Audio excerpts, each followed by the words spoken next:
My parents made me take 10 different random drug tests in high school, and I just found out they weren't school mandated. They paid for them themselves because they didn't believe I deserved college. I thought it was just the school. I thought I had nothing to hide. I took my first drug test when I was 16. They said it was random. Said the school had flagged a few kids for suspicious behavior. Said it wasn't a big deal. So I went to the nurse's office. Peed in a cup. Didn't even think twice. Because I didn't do drugs. Didn't smoke. Didn't even know what weed smelled like. I was a rule follower. A B+ student. The kind of kid who skipped parties because she had a paper due. So I figured it was just bad luck. Until it happened again. And again. By the end of junior year, I'd been tested 4 times. Each time, I asked why.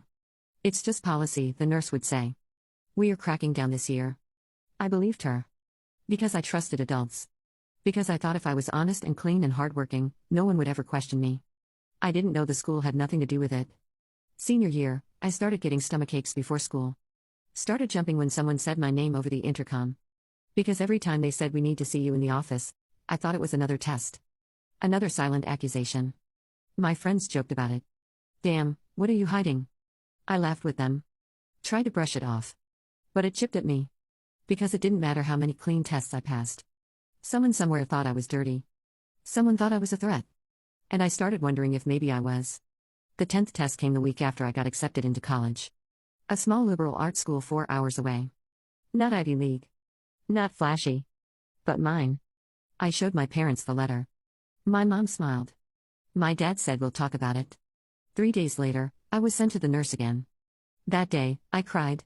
Not because I was scared. But because I felt filthy. Like my body was a suspect. Like every molecule inside me was untrustworthy. I passed the test. Of course. But something broke in me that day.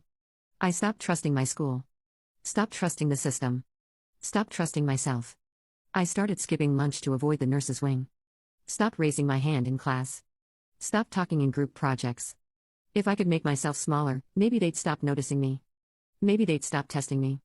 They didn't. But I graduated. I went to college anyway. Got loans. Applied for every grant I could. My parents said they couldn't afford to help right now. I never asked again. I worked in the dining hall. Pulled all-nighters in the library. Graduated early. I didn't go home much. Didn't call often. Just focused on building a life that felt like mine. A life that didn't have cups or questions or clipboard checklists. A life that didn't ask me to prove my innocence before it offered me trust. Then last week, I went home for my dad's birthday. First time in 2 years. It was awkward. Forced. Like playing house with ghosts. After dinner, I went into the garage to grab a soda. Found a filing cabinet I didn't remember. It wasn't locked. The top drawer held receipts. Dozens of them. All from the same lab. Same address. Same test fee. Urinalysis. 10 panel. My name. My birthday. 10 different dates. Each one matched the test I thought the school had ordered. But the billing name? My father's. I froze. Read them twice. 3 times. Took a photo of each one. Went back inside. Didn't say a word. Waited till I got home. Then I called the school. Asked for my health file. Asked if the nurse ever requested drug tests. The secretary said, "We don't do that unless it's disciplinary or court-ordered." And I had no record of either. I sat on my bed for an hour. Just staring at the receipts. Because it wasn't random. It wasn't the school. It was them. They paid to test me 10 times. Because they thought I was lying. Because they didn't believe I was clean. Didn't believe I deserved the school I chose. Didn't believe in me. Not even enough to ask directly. So they surveilled me. And smiled while they did it. I thought I was paranoid. Turns out I was just being watched. I thought I was being protected. Turns out I was just being controlled. I thought I was their daughter. Turns out I was just their experiment. And now I have the proof to show the world exactly how they tested me, but never trusted me. They thought I would forget. I didn't. I didn't sleep that night. Every time I closed my eyes, I saw those receipts. Black ink on white paper. Line items that said more than words ever could. They trusted a lab more than they trusted me. That realization burrowed under my skin. Not like a wound. Like a rot.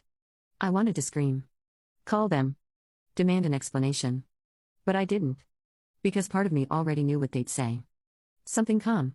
Something sanitized. It was just to be safe. We were worried. You were acting strange. As if my every emotion wasn't a reaction to being tested like a lab rat.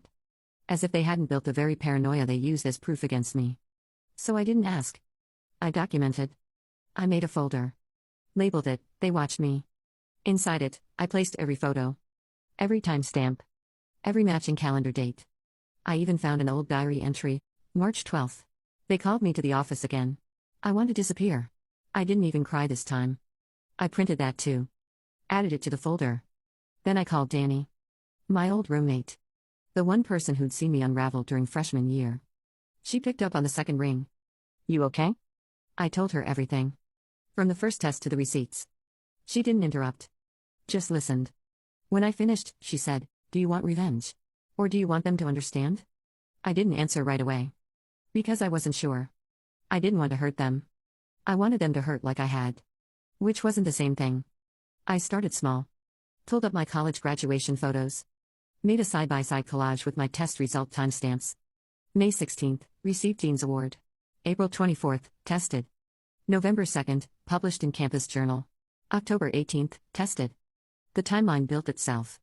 Every moment I made them proud had followed a moment where they had expected me to fail. I posted it anonymously, on a subreddit for estranged children. Captioned it, "When your parents believe in the lab more than they believe in you." I didn't mention names. Didn't mention states. Just showed the receipts. The testing center. The dates. The photo of the folder, "They Watched Me." It blew up in 2 days. People flooded the comments. This broke me. I feel so seen. I kept wondering why I hated being home. Turns out it wasn't me, it was surveillance dressed as love. I bookmarked every comment. Saved them like scripture. The post was picked up by a small digital magazine. Then by a podcast. They asked to interview me. Said they'd never seen this level of parental distrust documented so clearly. I agreed. Under one condition: no names. No hometowns. Just truth. The episode was titled, "Parental Control, When Protection Crosses into Paranoia." 2 weeks later, my cousin texted me. Just a link. No words. It was a Facebook post. From my mom. A paragraph of faux concern. "I've always tried to be the best parent I could be. Sometimes that meant making hard choices to keep my kids safe. I never thought my efforts would be turned into accusations online.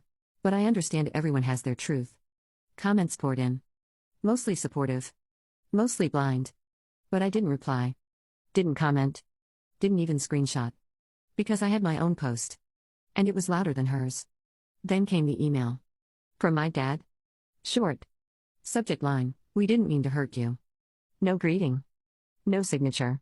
Just, "We thought we were doing what was best. We didn't know it would affect you like this. Can we talk?" I closed the email. Didn't delete it. Didn't reply. I let it sit. Because when someone invades your mind, your choices, your future, it takes more than one apology to earn a reply. It takes trust. And I had already peed in 10 cups to prove I was trustworthy. I wasn't about to beg again. I printed the email. Added it to the folder. Right after the last receipt. Because their guilt was also evidence. And I was still building my case. Not in court. Not in public. But inside myself. They thought I'd forget. Thought I'd move on. What they didn't count on was that I'd remember everything. And now? I was the one watching. They wanted a daughter who obeyed.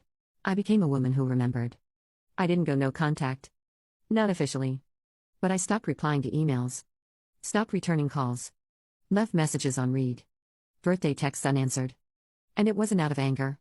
Not really. It was about breath. And how I finally had space to breathe. For the first time in years, I wasn't being monitored. Measured. Evaluated like a petri dish. I lived alone now. Worked remotely.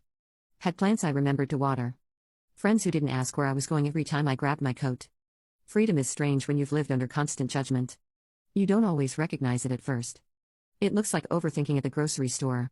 Double-checking receipts. Over-apologizing for being 5 minutes late. It looks like panic attacks in silence. Because you were trained to hide anything that could be flagged. Then I got the letter. Not from them. From the testing center. It was a notice of archival. They were digitizing old records. Letting former clients request files before the originals were shredded. I requested everything with my name on it. A week later, it arrived. A brown envelope. Inside, 10 pages. Each with the same patient ID. Each clean. But that wasn't the part that got me. The intake notes. Boxes labeled, parent request, suspicion of use, behavioral concerns, all checked. All initialed. All signed. By my dad. Some even included additional comments. Subject withdrawn. Doesn't make eye contact. Has late night computer habits. Late night computer habits. I was writing college essays. They saw my future and assumed it was guilt. I called the center. Asked if they had audio records. The woman said no. But she paused. Then said, "We do have scanned intake forms with handwriting, if that matters to you." It did. She emailed them. Every line of my father's shaky pen. My daughter needs help. She lies. She's not honest with us. We don't want her to become another statistic. I printed them. Taped them across my bedroom wall. Stared for hours. Not to hate him. But to understand the version of me they had built in their minds. This phantom child. Secretive. Dishonest. On the brink of collapse. All because I was quiet. All because I was tired. All because I had thoughts I didn't say out loud. They didn't raise me to be bad. They raised me to be afraid. And when I wasn't, they mistook it for rebellion. Eventually, I wrote them back. One email. No pleasantries. Just, "You tested me 10 times. I passed 10 times. But I never passed in your eyes. And that was never about me. That was about you. You wanted a daughter who obeyed. I became a woman who remembers. Please don't contact me again." I closed my laptop. Went outside. Let the sun hit my face. And I didn't flinch. Months passed. No response. Until one morning, I got a message. From a stranger. It was short. Just, "My mom did this too. Thank you for putting it into words." That message turned into 50. Then 100. Then a speaking invitation. A panel on parental control and adult children's autonomy. I accepted. Stood in a room full of people who knew what it meant to be watched. To be disbelieved. To be loved conditionally. And I told them the truth. About the receipts. About the folder. About the silence. About what it meant to lose a version of yourself that you didn't know was being stolen. When I stepped off the stage, a woman my mother's age hugged me. Whispered, "I wish I had heard this when I was raising mine." Now the folder lives in a box under my bed. Labeled, "Survival." Not to revisit. Not to reopen. But to remind myself that I was never the problem. They were just testing the wrong person.